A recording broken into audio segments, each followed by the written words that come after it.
प्राकृतिक आपदाओं को रोक पाना मुश्किल है, लेकिन इन आपदाओं से होने वाले जान माल के नुकसान को अवश्य रोका जा सकता है। आपदा प्रबंधन का अप्रोच पहले के सरकारों में राहत केंद्रित रहा, लेकिन प्रधानमंत्री नरेंद्र मोदी ने इस नीति को बदलते हुए आपदा के लिए प्रोएक्टिव होने पर जोर दिया।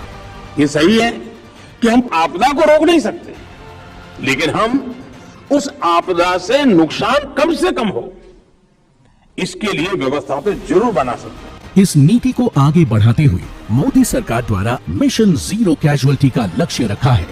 इस समग्र सोच का ही नतीजा है कि 140 किलोमीटर प्रति घंटे की रफ्तार वाले बिपरजॉय तूफान में एक भी जनहानि नहीं हुई। ओडिशा में आए तूफान फनी एवं बिपरजॉय तूफान का प्रबंधन पूरी दुनिया के लिए एक मिसाल है। तो 140 किलोमीटर पर आवर की स्पीड के साथ साइक्लोन जब लैंड करता है और उसके तीसरे दिन शाम को इसका रिव्यू करते हैं, तब मालूम पड़ता है कि एक भी व्यक्ति की जान इस साइक्लोन में नहीं गई है।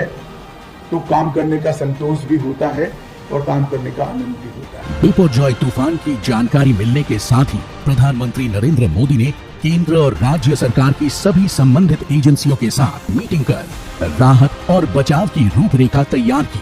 रीजनल रिस्पांस सेंटर नीति के तहत एनडीआरएफ की 19, एसडीआरएफ की 13 और 2 रिजर्व बटालियन की तुरंत तैनाती की गई।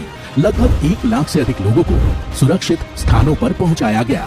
साथ ही लगभग इतने ही मछुआरों को तट पर लाकर उनकी जान बचाई गई। इतना ही नहीं, इस आपदा के दौरान 707 गर्भवती महिलाओं को अस्पताल में सफल प्रसव का प्रबंधन अपने आप में एक बड़ी सफलता है। गृह मंत्रालय के निर्देशानुसार तूफान की आशंका वाले क्षेत्रों में जान माल के नुकसान को रोकने के लिए कई शेल्टर बनाए गए और 450 अस्पतालों का चयन कर जरूरी दवाइयों का स्टॉक भी किया गया।